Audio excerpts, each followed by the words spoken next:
Hey, thank you everybody for joining us.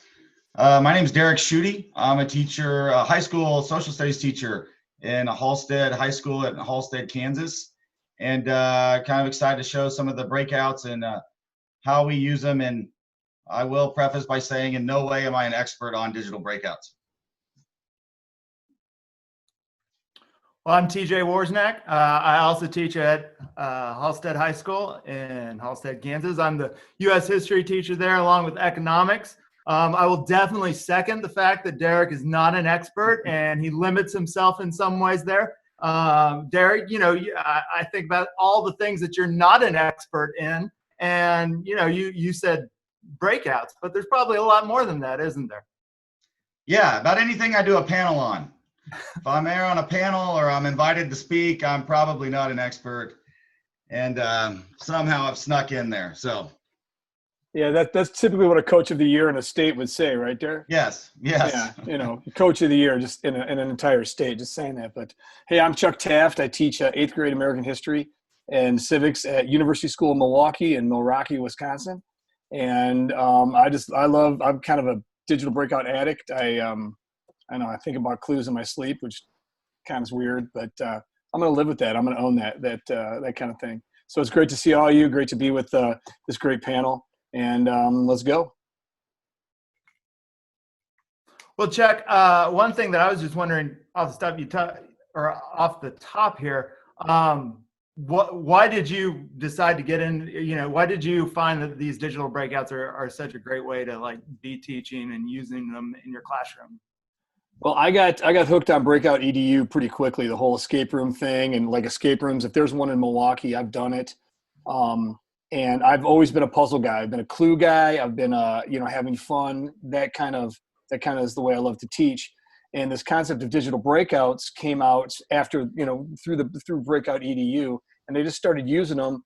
And I realized that it was a really cool way and you can use them for a ton of different reasons, and we can talk about that. But I realized it was a really cool way to integrate, some of the content that I want to use and want kids to get, but also use the problem solving, the critical thinking, and sort of that. I love kids getting frustrated. It's kind of fun to watch them, watch them struggle and try to knock their heads together and try to figure out what these clues are or anything like that and problem solve. So digital breakouts I've been able to kind of merge that all together. And I actually think that I can get more content in a digital breakout than I can in an actual physical breakout. So once I started playing with them, I started going and running with them. How about you guys? A little bit the same way. One thing that, I think about, especially whenever we come back for this next school year, is the fact that we're going to be coming back into classrooms, or maybe it's going to be a distance learning approach or continuous or crisis learning, whatever your district or state's calling it. And we're going to be coming back and entering into a realm that's going to be, very heavy in some ways, where we're going to have discussions about what our country has been and what it's going to be. And we're going to be dealing with current events. We're going to be dealing with an election. We're going to be dealing with all the periphery with that. And at the same time, we're going to need to be able to create, positive energy in our classrooms. And that's one of the areas where Derek and I have talked about, is having that engagement in a classroom where students might be struggling, like you said, but they struggle with confidence in that they know that the support's there for them. And that's one area or one reason why we started to create digital breakouts in our classroom. We found that to get students more engaged with that positive feeling going with it, that a digital breakout was a really good conduit to make that happen. Right, Derek? Yeah. It's always a good change of pace for your classroom and something you can use to introduce a lesson or a subject matter that, pulls the students into the content a little different way. I'd also add that, we went to some conferences about the Breakout EDUs, and those boxes are $100 or however much they cost, and kind of was looking at that well, we could get that, but is that something we want to requisition? And neither TJ or I know how to fill out a requisition in our district, so that's always a big problem for us. and saw these digital breakouts, and maybe even came across some of Chuck's. I can't remember exactly. I know I've come across his before, and thought, well, that's something we can do. And I also personally just like working digitally on the computer. I start doing it with the breakout boxes, and it gets all messy in my head. But if I'm doing it online, I feel like I can keep the information a little more organized. And it can be difficult to kind of try to think of the clues and how you can approach those different puzzles for students. But it's a challenge for sure, and students really enjoy it. Does everybody? I'm assuming everybody in the group knows or has seen digital breakouts, or does anybody need an overview? Because I think we're going to show some examples. But is everybody pretty comfortable with what we're talking about here? I do have a. I'm going to share my Why don't screen. you go ahead and put one up now, Chuck, if you've got one handy. Yeah, I'm just going to share. This is a workshop I did in March. I was going to present it at the Wisconsin Council of the Social Studies, but within 2 days we went virtual. But I just want to make sure that everybody understands that what we're talking about. It's these themed or content-based collections of digital links, and it requires problem solving to complete a challenge. And I think most people know that, but I think a lot of people think, oh, how would I use these? Why would I use these?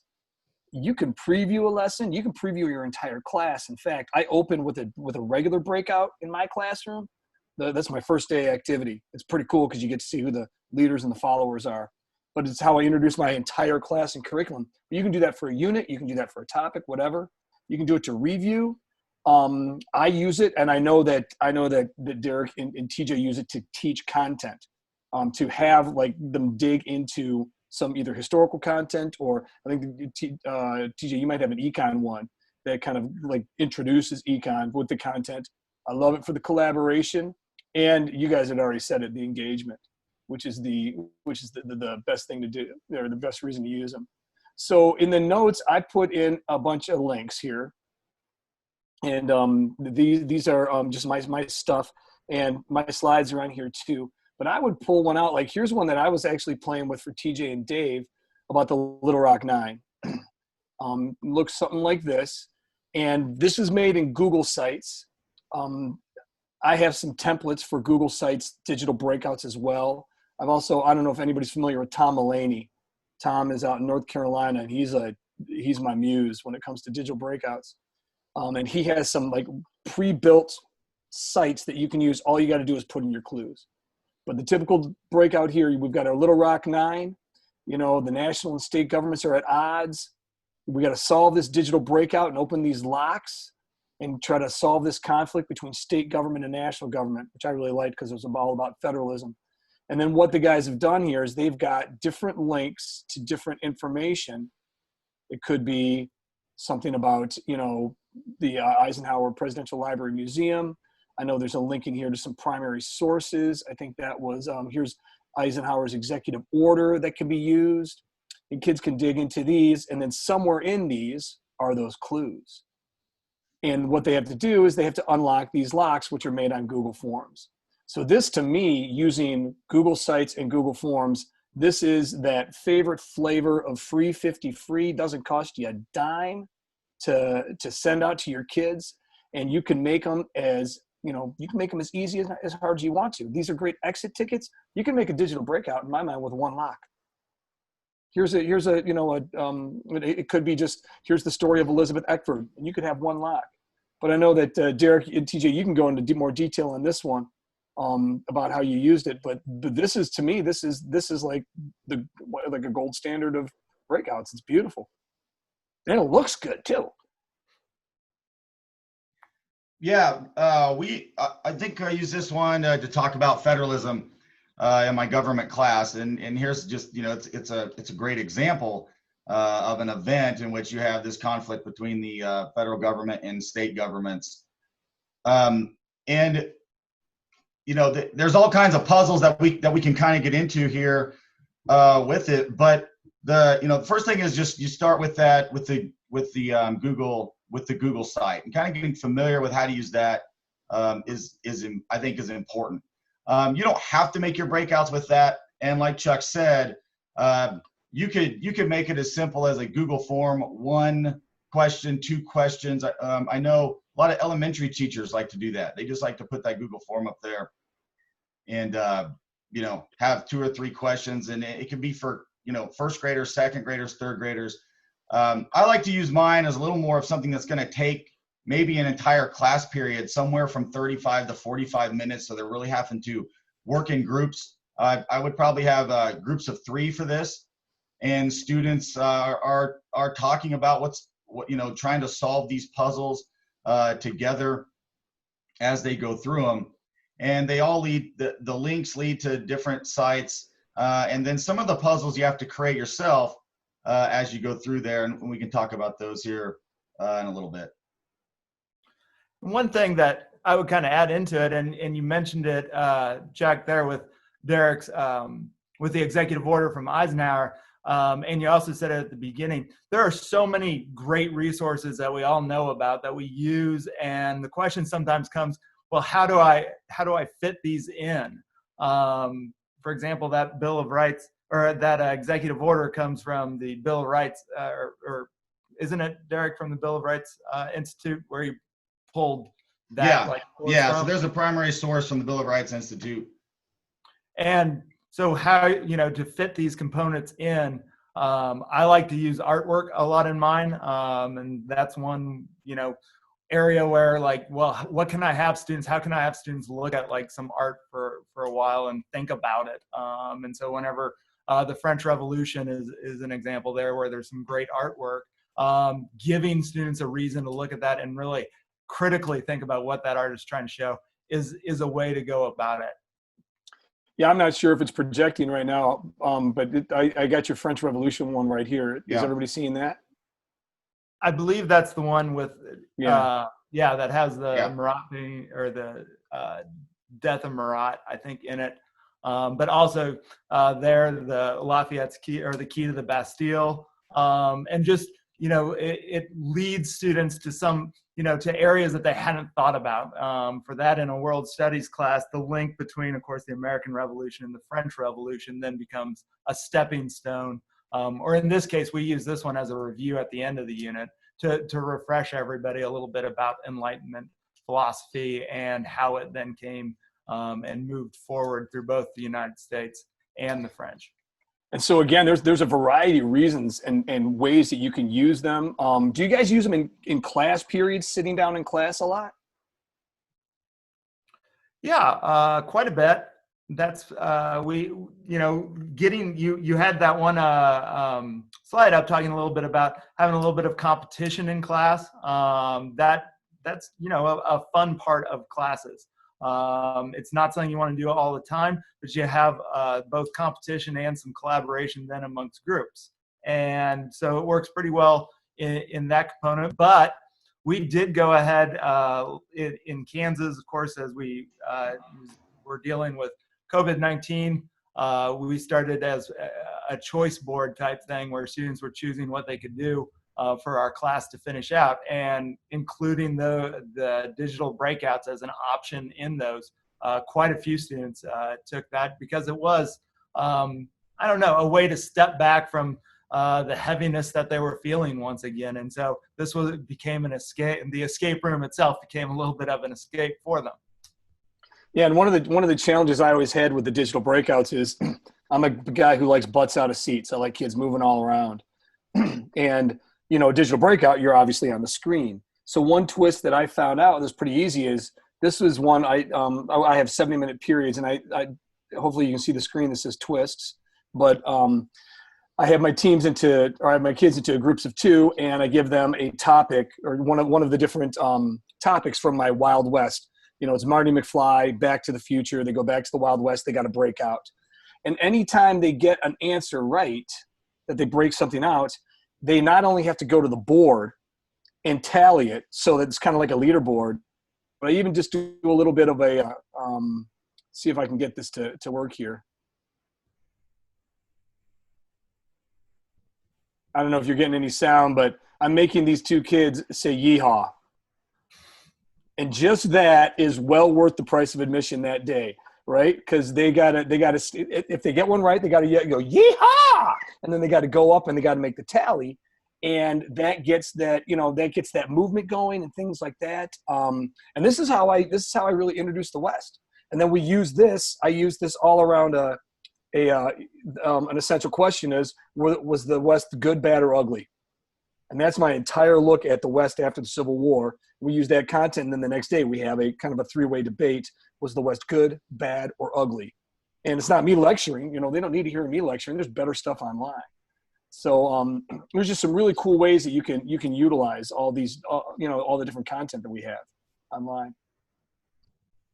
Yeah, I've used the strategy. I had them put all their phones on a table and said, first, if they want their phone back, they got to complete digital breakout. That gets the engagement going pretty quick. Absolutely. But the funny thing about that is about 2 minutes, first maybe there's a little bit of hesitation, especially when you're first introducing it, but about 2 minutes in, they forget about their phone and they're worrying about solving the puzzles and interacting with each other. And they forget all about the phones till the end. So if anybody hasn't made one before, what I would always suggest doing is you actually have to start out with the purpose. What is your purpose of doing this? And then, what is that purpose? Is it there's anything for skill development in math. I've seen it done. This is my content delivery about breaking out of the Wild West. You can do it as an exit ticket. I know TJ and Derek have a good 20s one. I've got a similar 20s one. That's a great way to learn about the 20s. You can put in mixed media and things like that. But then you sort of got to have a theme. So what kind of theme could you have? What kind of things could you try to break out? So I would encourage everybody to first, if you want to start doing this, what's your theme? Like in the 20s, I think, guys, yours is breaking out of a speakeasy, isn't it? Yeah, or it's something to speakeasy. Right. Or it's finding. Gosh, I don't know. Can you pull it up? I can't remember exactly what the theme is on it. I was thinking of your comic book one right now, Derek. Yeah. See, let me see if I'm sharing here, and I'll get. I liked on the 1920s. Used it for a way to introduce the 1920s, mainly because there are Is that showing up? Sorry. Yep. Yeah, there we go. You got okay. There's just so many topics about the 1920s that students haven't had any connection with. There's some main topics that they know about, but how do I get them to maybe go into some other areas that they would find just as fascinating if they were able just to see it? And so this was a good way. For example, the second Zeddy case is one that at the end of the unit, students are just really mesmerized with quite a bit and really interested in it. But of course, they're also interested in, at the beginning, anytime you mention, for my students, Al Capone, Babe Ruth, the heroes or the notorious people, Amelia Earhart with connection to Kansas. Well, I need to get somewhere else with that. And so this helped in at least seeing some of the other things that were out there. And so again, the overall concept is having that big theme, and then if you want to put in as much content as you can, it's obvious. I mean, if you look at what Derek's scrolling through here, just all that solid, great historical content that is available online. I mean, one of my biggest things is I utilize the History Channel. I don't have a textbook, so the History Channel is fantastic. But it really is a cool way to get kids engaged with the content. And my biggest suggestion to people, if they want to make one, the first thing to do is play with some and figure out kind of what are some of the ins and outs of how to do it. And then you can build them. There's some links that I have on my notes. You can build them by grabbing a copy of like a downloaded the template of a Google Slides and just go with it. And you can start with 1, 2, or 3 clues, and then after that, you're good to go. Derek, don't both you and Chuck have templates that are available? Yeah, I can pull one up here. Yeah, and I'll toss one in the links as well. Here's this is in the links. Kind of a template for how to use the Google Sites and the Google Forms. One of the things, a lot of times when people see the Google Sites is like being able to do something with the banner. Just like I did this banner up here, I was able to get this kind of matrix font, and kind of always felt like that went with digital for the digital breakout. And so if you click on this link with this template, there's a banner. It should kind of fit if you download that or make your own copy with through Google Drawing, and then you can put your own digital images on there, and then you can save it as a JPEG file, and then you can upload that, and that kind of gives you a little bit more, some better graphics if that's what you're looking for on your Google site. I've also got included, and I know Chuck's got that on this presentation, but talk about the locks. I've got a little bit of an answer sheet that you can make a copy of as well. And then we'll talk about this as well, but a little bit of a YouTube video on how to do the Google form for your puzzles. Because one of the cool things about the Google form too, I know you guys do it and I do it too, is if you take a look at one of TJ and Derek's digital breakouts, and you put in and if you can even try to do it right now, Derek, if you put an answer in and it's wrong, a little clue will pop up. And that clue can help sort of, kids get frustrated the first time. So like put in 5-digit number lock there, and, well, that's not it, right? But then order up. And so that's that little bit of clue that now kids can maybe sort of focus and try to figure out what they're looking for there. And that that's just it's a real easy format to do for in those Google forms. And so, yeah, they're order up. I'm leading them, trying to get it. It's the executive order. Right. That's kind of what they're looking for, that the number there. Here you've got a date. And if you put in the correct one, it's going to leave it. It's going to leave it the same. I'll give you an example of one here. I know this one off the top of my head. This is Eisenhower's wife's name, and it's my sister's name. So that one's correct. Everyone can see the Mamie. And then I really quizzed the students hard the next day on Eisenhower's wife's name. Well, it's probably the most important thing about the Little Rock Nine. Absolutely. That's what you need to remember. But one thing, I don't know about you guys, but one thing that I always think about is like, when is the right time to use a digital breakout? And that's one thing that you always want to take into consideration. Not only what are you trying to do with it with your unit, but does the topic lend itself to a digital breakout? They typically come with a bit of levity. There's a lot of discussion going on in the classroom when these are going on, and so the heavy hitting, really serious, debatable areas where you get into heated debates and things, probably not right for a digital breakout in that case. You have to have that thought going in as far as what is, and you mentioned it, Chuck, the purpose of it. Yeah, and so I would, if I could just kind of go through my thought process on the whole thing, what I like to do is, I like to start with that purpose. What is my purpose? What am I doing? Am I introducing content? Am I closing out a unit? Is it just like a quick exit assessment? That's how I get started. Okay. And then I think of what my theme is. And then to me, my theme would be, here, think about it this way. Think about it's the 1930s, 1940s, World War II is raging.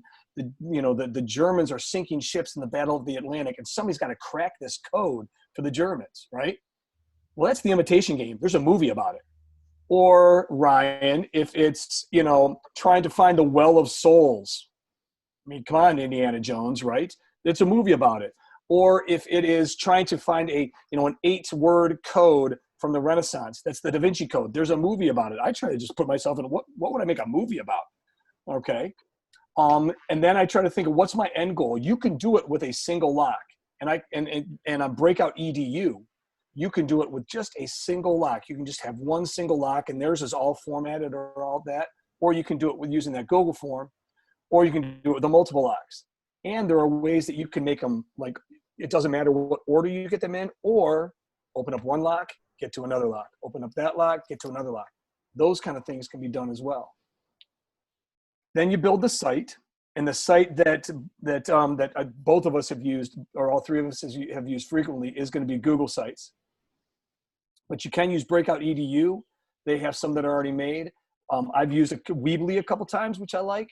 Wix does a nice job. I've used WebNode, but Google Sites I think is the easiest one as well, because with Google Sites, it's really easy to put in Google Drawings. It's easy to embed Google Forms. It's easy to embed a YouTube video. It's easy to embed Edpuzzle, all those things.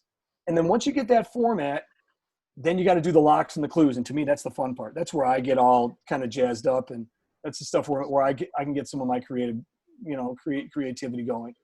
Your clues how many of you, I can't see everybody, but you can either shout it out or thumbs up or whatever. How many of you have done escape rooms like regular breakouts, lock boxes? Has anybody done those, or with the actual locks? Because the thing about those is they're awesome and I love them, butts out of seats moving around, but you're limited by the locks. You're not limited by a digital breakout lock. You want a 17-letter lock? You got it. You want a lock that's got 3 letters, 2 numbers, and like an ampersand?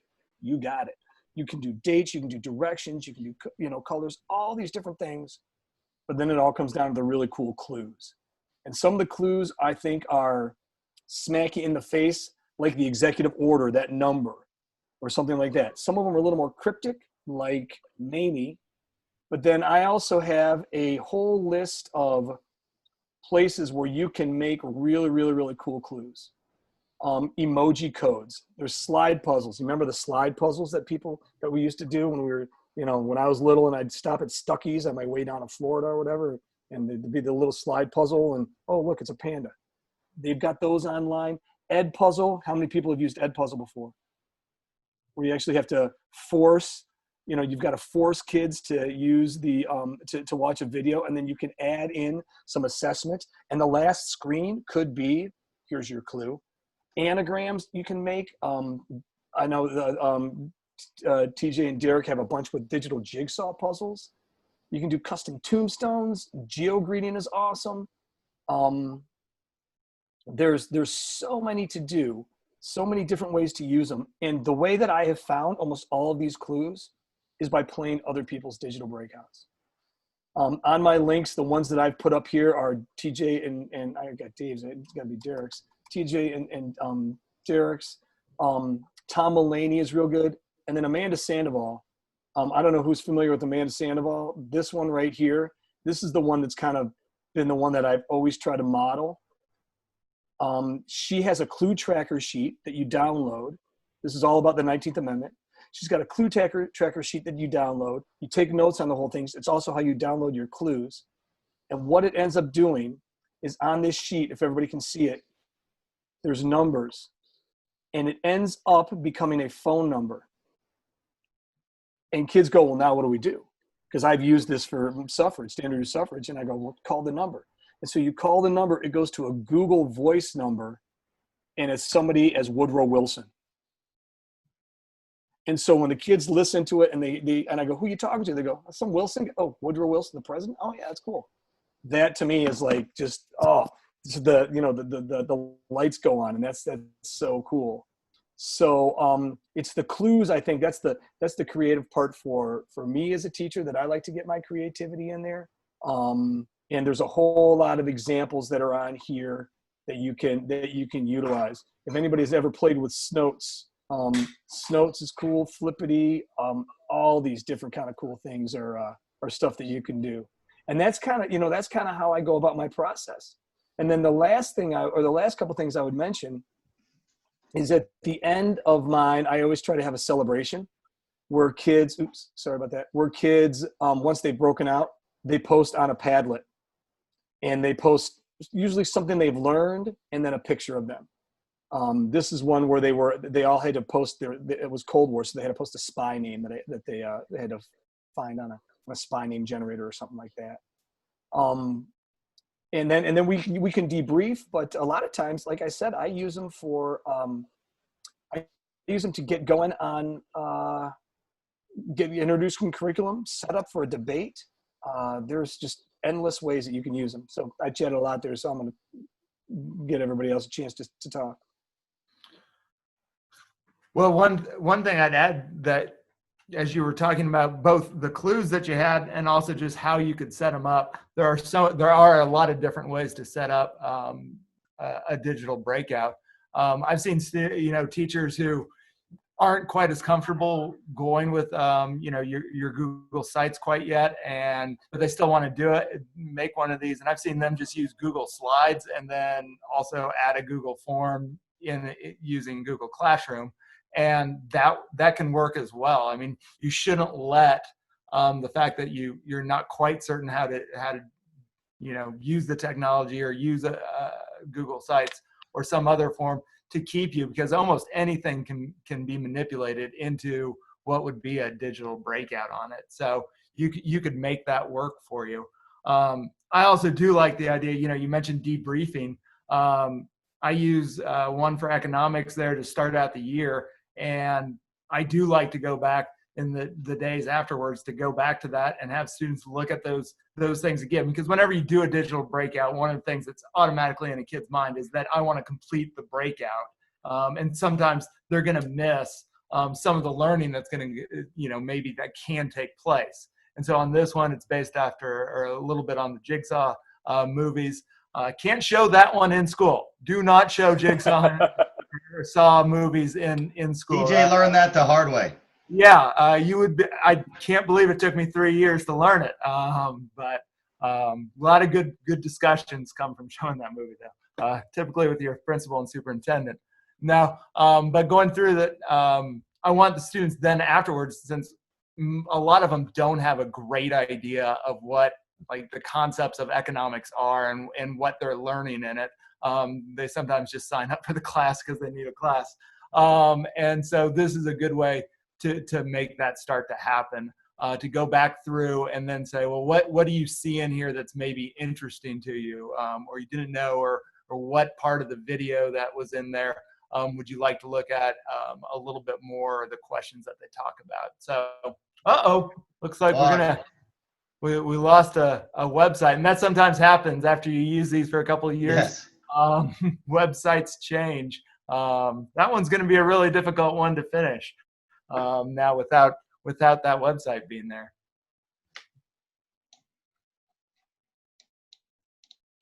Yeah, and I like TJ said, it can be as simple as just a Google form. I mean, I've seen like my daughters in grade school, their teachers did just a Google form, had a picture next to it, and they had to solve a math problem or something like that. I mean, it can be really, really simple, and don't get overwhelmed with the Google Sites if that's something that kind of you're not as familiar with or scares you off.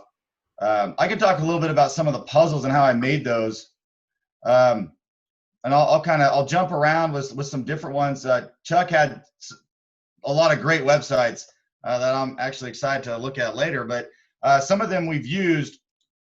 And so here's an example of using this Jigsaw Planet, and I wish it would reset it. I think I can do that. But what I did here is I found a picture here of the Constitutional Convention, and then I put some text boxes on it with a shortened URL.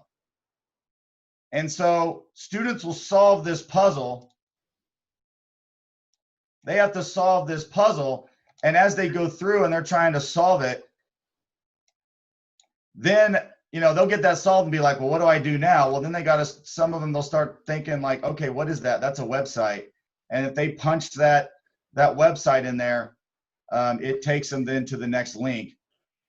And then that's where the actual clue is. So this was just a little bit of a little fun activity of doing a puzzle, but then that takes them to, I can't remember on this one exactly, but I think it takes them to a Federalist paper in there. Oh no, actually that might take them to the executive order. If they click on Supreme Court, talk about some just a landmark case here, Brown versus Board, which was important to Little Rock 9, obviously.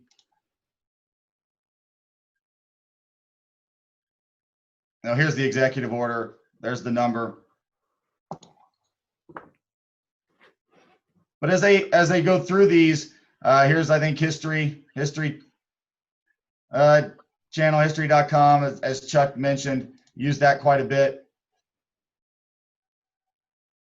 So here's one this one takes a little bit of effort on the teaching part and a little finagling, but this is one I wanted to do arrows. I didn't want to do numbers, and I like the ideas of some directions. And so students will get on this one and they'll look first and they'll see this arrow and it's pointing at this sign, which really isn't really meant to mean a whole lot necessarily, because the picture itself is going to, bring up a lot of the different emotions and things like that they can see at the time. But this is where we want them to be investigators. We want them to think like detectives and find these clues. And if they are to move their mouse over the top of that, well, you can see it activates. Little hand signals there. And they click on that, it takes them to another picture, which has another arrow. Leads them to another picture. Okay, and obviously there's great information here as well in all of the captions. Leads them to another one. So this is a 4-directional log.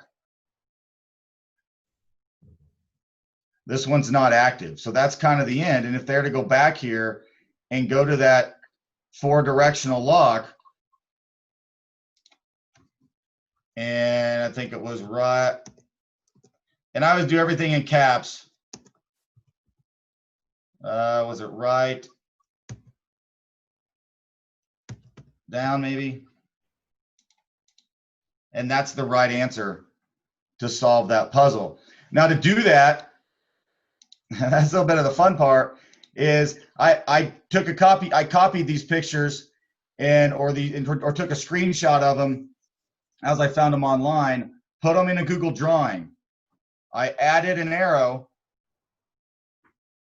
Okay, and then I had to make all of those pictures, save those pictures then as JPEGs, and then insert a link and save them in my Google Drive, and then insert a link for those pictures. So that takes a little bit of time to kind of think about how you want to do that and how you want that to look. But then you get this kind of cool little puzzle. So this page right here, this is a saved picture in my Google Drive, and I went to copy link so anyone can see it, and copied that link onto the arrow of this picture. You kind of have to work backwards once you have them all created onto that, or I'm sorry, this one onto that last one. If that's clear as mud. Yeah, it's just like making a link to the next link to the next link to the next link, which is pretty cool. And then this was just to a gallery, another website. See, I can show another puzzle. Here was another one. I like superheroes, so I like to include that in some sort of theme, as Chuck was talking about.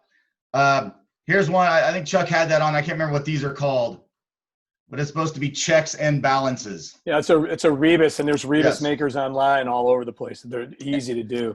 And I just found that searching around, and I tried to come up with something that I thought was that they could see. And I was looking for a different type of puzzle because I've used some of these others. Here, if they've done the digital breakout with TJRI before, now they may be a little more familiar. Well, now they're looking at the arrows, but they gotta, if they click on Sandra Day O'Connor, takes them to the next clue. And here I was looking at women in the Supreme Court. I think I want to show one more here.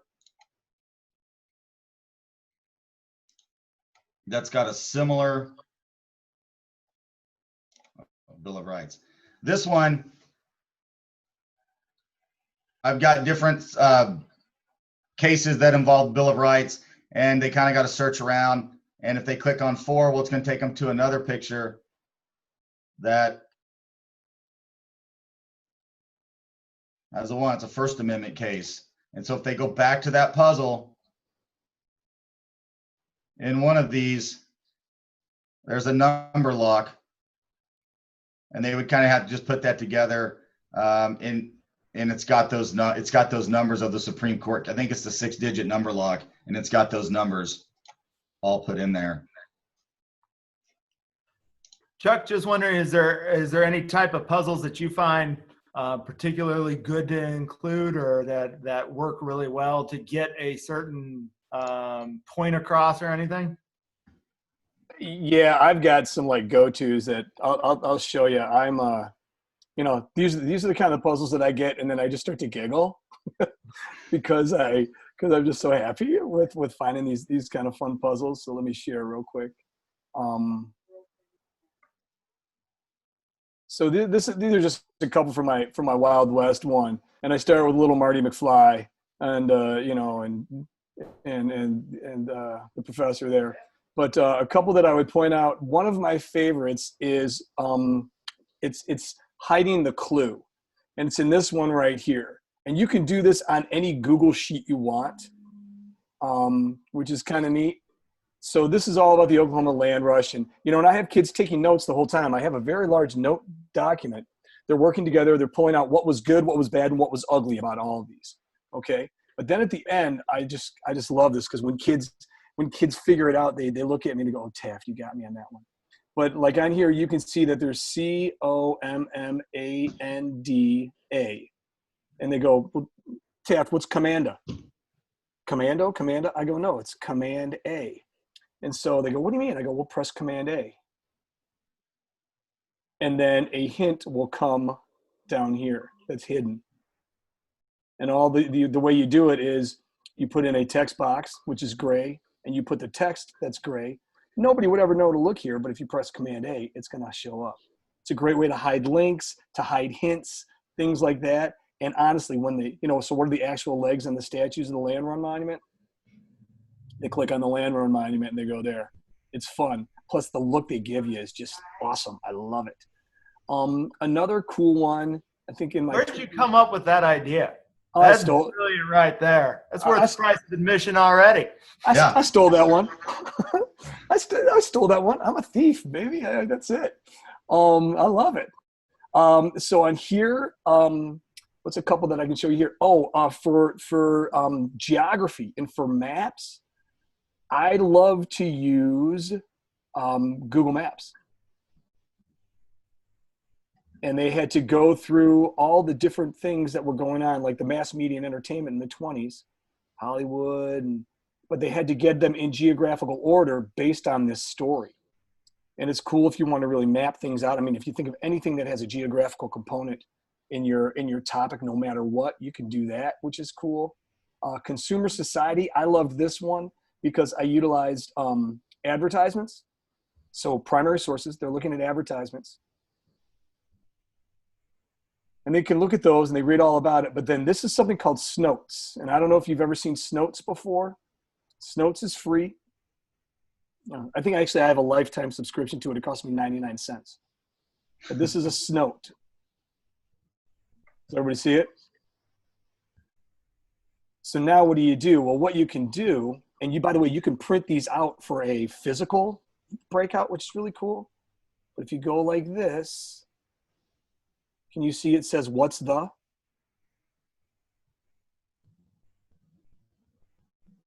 And then you can rotate it. Baby. What's the baby company shaving? So what's the baby company shaving? If they go back to the breakout, they find the baby shaving baby, because we need shaving babies. And the answer is Gillette. And kids love that. They just dig that. That's a good one too. Another great one that I would, and this might not be a bad one for any like really heavy content. To get to this, and kids learn that once they go onto these breakouts, if they move around and they see the arrow become a hand, they know there's a link there. This is called Match the Memory. And so I created a Harlem Renaissance Match the Memory, and it's like that old kind of concentration game. And they just got to find the matches, and it's different every time. Now I got to find one, of course, which is going to take me forever. But what you can do is you can, where was Douglas? You can, so click there. They got it right. You can add some content right up here. This is free as well. And then once you get them all, the end answer is like, here's your clue, which is kind of neat. So those are some pretty cool ones. I mean, I got a whole bunch more, but those are ones that I would highlight right there. Those are fun. But the Command A, or if you have PC, Control A, that's like it's so fun. Just watching the kids kind of look, oh, you got me there, Taft. You got you. I love it. The one other thing I would pull up, I'm not sure how we're doing on time, but I would pull up that these are fun for us to create. But once you get some kids, and I know somebody mentioned some G&T kids, the twists, I've had kids use them as a choice assignment and they created their own. And this was for instead of doing a World War I test for the last couple of years, because it was the centennial of World War I, and I kind of played it off the World War I Centennial Commission is looking to educate, honor, and commemorate America's experience in World War I. I had kids on their choice create World War I breakouts. These are kid-created World War I breakouts. I taught them how to do the locks. And they had to hit the same targets as somebody who was doing a podcast or somebody who was doing writing their own test or whatever.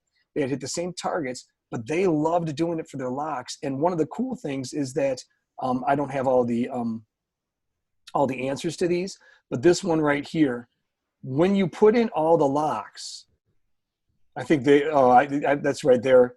They're now juniors, so I think they lost their access to the middle school GA, but the Google account. But when you put in their locks and you got it right, you went to a Padlet where you left your memory you left like a message for soldiers in World War I. It was kind of like leaving your own commentary, your own memory. That was their way of doing the legacy, and I kind of went, oh, my heart. It was so great. I just loved it. So having kids create these I did like a little class once about I did some physical breakouts, and then kids created them. Oh man, the critical thinking that goes on, and the creativity and the collaboration for kids making these is like off the charts cool. It's not for everybody. People have put in, what about the kids who struggle with puzzles? It's not for everybody. But then again, neither are tests, neither are essays, neither, if you can put this up as a possible choice assessment, it's really cool for some kids. Yeah. Derek, do you have the French Revolution project available for us? I sure can. Because just building on that, Chuck, we noticed the exact same thing. Derek and I both teach a world studies class, and so one thing that's really nice is we get to collaborate a lot on things. And we found the exact same thing that happened whenever we had been doing some of these digital breakouts for a certain set of kids. They dove right into the idea of wanting to create theirs. And as you said, there's some who aren't. And so when we were studying the French Revolution, we went with the idea that let's go ahead and there you go. You went a little too far. I went too far. There it is. So we went with the idea of well, you have three choices of what type of game you wanted to create. And it broke down about a third. And this one, blue option, was to create just a board game. Second one was the digital breakout. And once again, having that storyline or the theme with it. And then for our students who, of course, we've got a bunch of kids who love video games, was to create kind of the script or the arc, the story arc for a video game.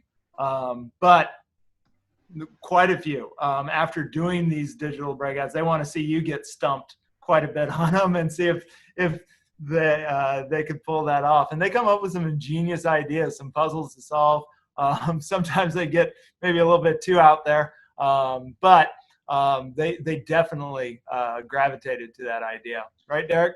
Yeah, some of them really enjoy it. I was trying to bring up, and this is one of the things that we give them, and I actually use myself, is just this little chart here for the students, or I do this myself as well when I'm making them. What is the lock that what type of lock do I want to have? And this one I just have some examples, but from any of those that Chuck had, you could put in that lock if you're going to use that memory game, or that command A. Then what's the solution and where's the resources that you're going to find it. That's the kind of stuff that can be a little difficult as you're making them. You start thinking about, which resource am I using here? How do I get that into my Google site? And so just to kind of keep that, and here's an example of, here's our Little Rock 9, and this is where these are the locks that I have. Here's the actual solution. And then here's executive the resource. power is the answer. I couldn't get that one. There we go. Yeah. Thank you.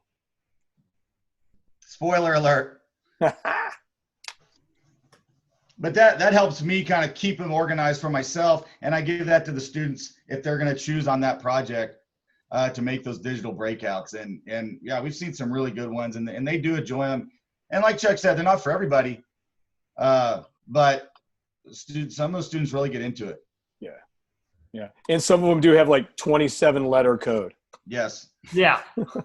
That are just mixed up letters with dashes and stuff like that. Yeah. Real quick, Karen asked about ThingLink. ThingLink is a fantastic clue for digital breakouts as well, because you can include color, like a color clue. You can include chronology. You can include direction. You can put it on a map. ThingLink is an awesome way to do it. There are so many different ways to do it. And again, the way that I found these things out is just by playing around with them and spending some time. And now that we've got a little time, hopefully most of us, just to take a look at them. And once you start getting this in your, in your repertoire, then you can add another type of clue. And I don't know, I really like them. They're fun to make too. Well, they're definitely something that you see how the kids react to them. That's where I get excited about it. Like you've talked about a little bit, Chuck, that the smiles that come to their face whenever they do figure it out. You see some of the frustration as they're going at it. But I don't know, opposed to some of the other things that I do in the classroom, the frustration that isn't met with like a feeling of quitting, because they know there's a solution to it. And as the teacher and so forth, you can provide support, hints, however you need to. But it works really well to create that, what I said at the beginning, a little bit of a positive energy in your classroom. And I really think that's an essential component of having students engaged, and then a sense of positive energy about what we're doing, because that then opens up whenever we need to hit into some of the deeper, some of the darker discussions or harder discussions that we have to have in order to make our students successful in the future. Yep, absolutely.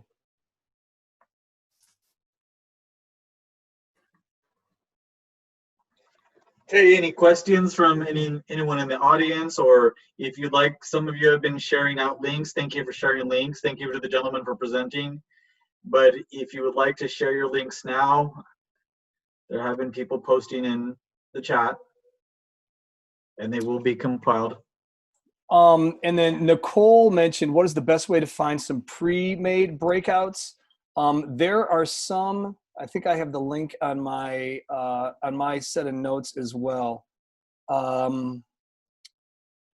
There's something called the Digital Sandbox, where before Breakout EDU went really before they had a real specific digital platform, people just kind of, I honestly think, I don't know if I'm talking out of turn here, but I think the digital breakouts came, and then Breakout EDU said, oh, wait, maybe we should jump on that.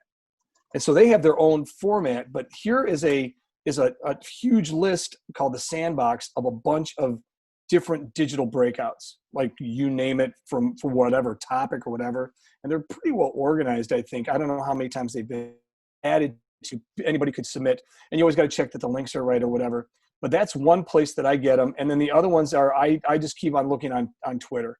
I know, a lot of people, and they use that Breakout EDU hashtag. I know a lot of people have been doing it with the Social Studies Network as well, Gabriel, that you've got, which has been incredible. But I just kind of keep looking at them, and then I bookmark them or put them in a file, or put them, like, copy them and put them on a big list. And then I go and try them. The ones I would, besides the two Breakout studs here, Tom Mulaney, Amanda Sandoval, I think somebody put Stacy Byers and Stacy Young. Follow them. The stuff they have it's just so cool. And like and Derek and TJ, theirs just looks awesome. I mean, if I could get that, I don't know, your visual quality is insane. And when kids see that, they go, wow, this is really kind of professional. This is cool. So there's so many things to look at. And now we got time, hopefully. Yeah, and it's great to go through those and, just look for different types of clues for locks, because it's easy to get caught up with, let's do a date lock or somebody's name. And and Chuck had a great resource for those, but just to go through and think, how can I make it a little more challenging or come up with something that's more engaging next time for the next digital breakout that I make. I do have one other, I just thought of it. I have one other kind of cool idea that you can do too. This is kind of neat. You can also create, like, if you think of anything that you're doing, like, so maybe it's the Little Rock 9, right? You can create a fake Gmail account for Elizabeth Eckford, eeckford57@gmail.com. So I could create that, right? And then I could put a forwarded message from her, like an automatic reply from her. And so your clue could be send Elizabeth Eckford an email. So the kids send an email to her, and then within 30 seconds, they'll get that reply, that fake reply, but it'll come to them as an answer to a clue. And they go, wow, did she really, is this like real? And you just kind of, yeah, I got you on that one too, didn't I? But that's kind of a fun thing too. You just got to keep track of them, because I think I got like 5 fake emails now out there.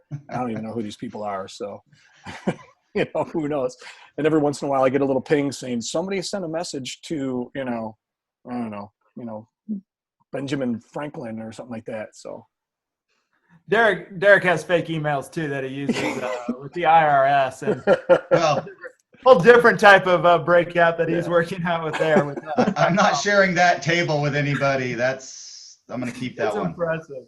But definitely, I know all three of us would. If you have any questions or you want resources, please feel free to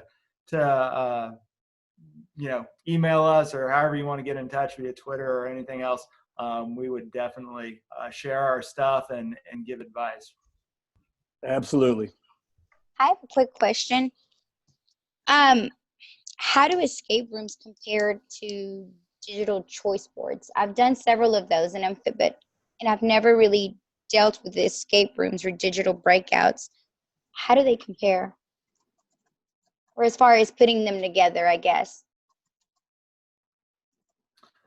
Chuck, do you want to take that? I haven't done the escape rooms. I haven't really done a digital choice board. I think that's what you guys were talking about for virtual learning.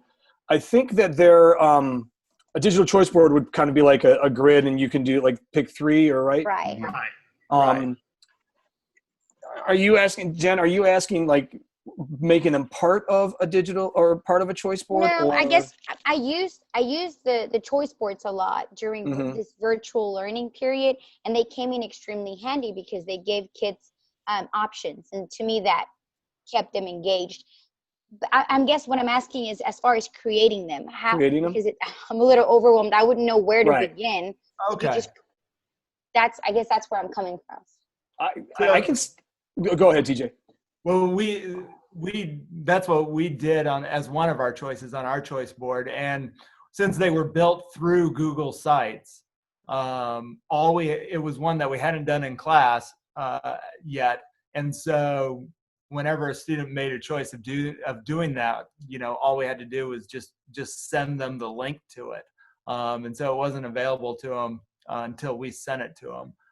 And so at that point, they went through it. And then at the end, once they completed all the locks, I think they took a screenshot of the reply at the end. Once you get through the Google form and you submit the Google form correctly, there's a congratulations type thing. We had them submit a screenshot of that and email it back to us. And so I think we added that one, like we were changing our choices each week. I think about midway through the semester, we added that one. Right, Derek?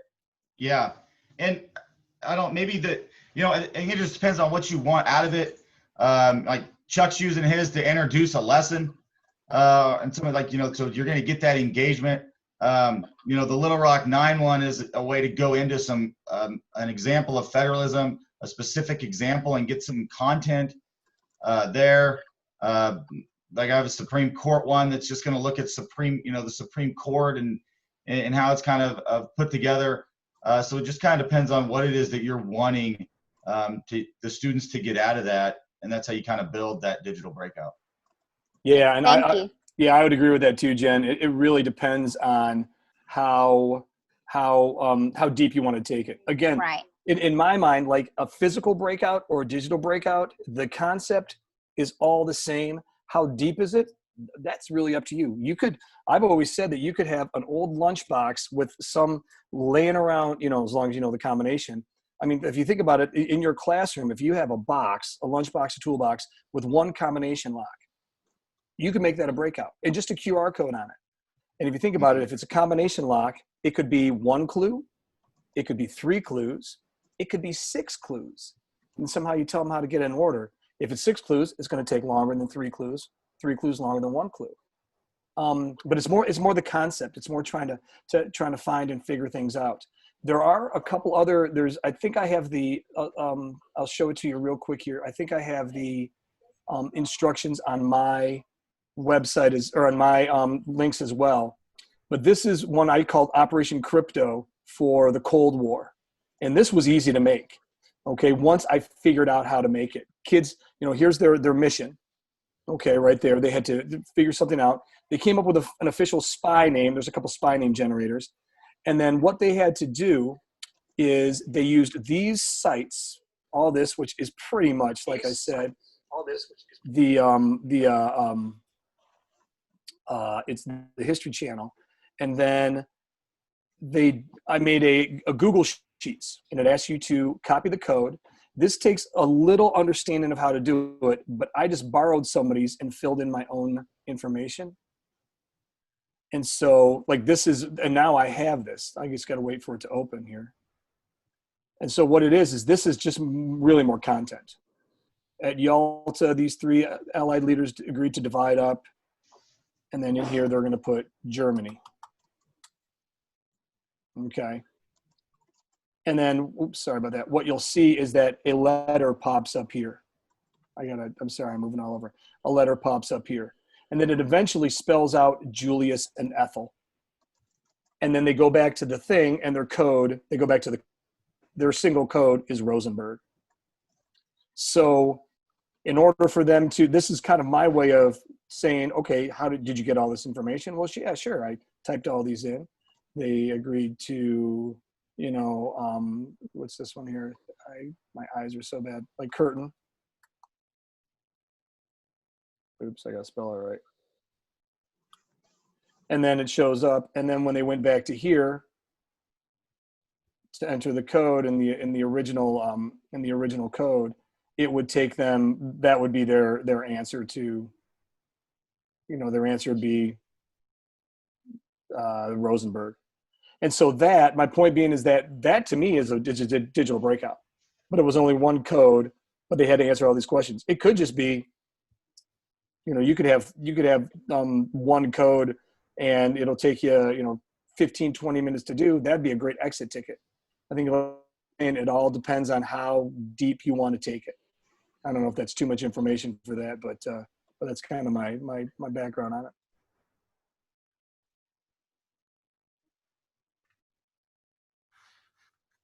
Any other questions? Okay, thank you for participating. Thank you to the panelists. We are going to be having a session next week on the 19th. The time is still going to be determined. by the panelist. Basically, she's going to give us an hour and a half of her time. We're going to build 1 week of digital learning. So have your week in mind, and from there, and should stay extra time to answer questions. Thanks, everybody. Appreciate it. Thank you. Thank you. Thank you. Yeah, thank you. Thank you so much. Thanks, guys. Thank you very much. Awesome. Thank you.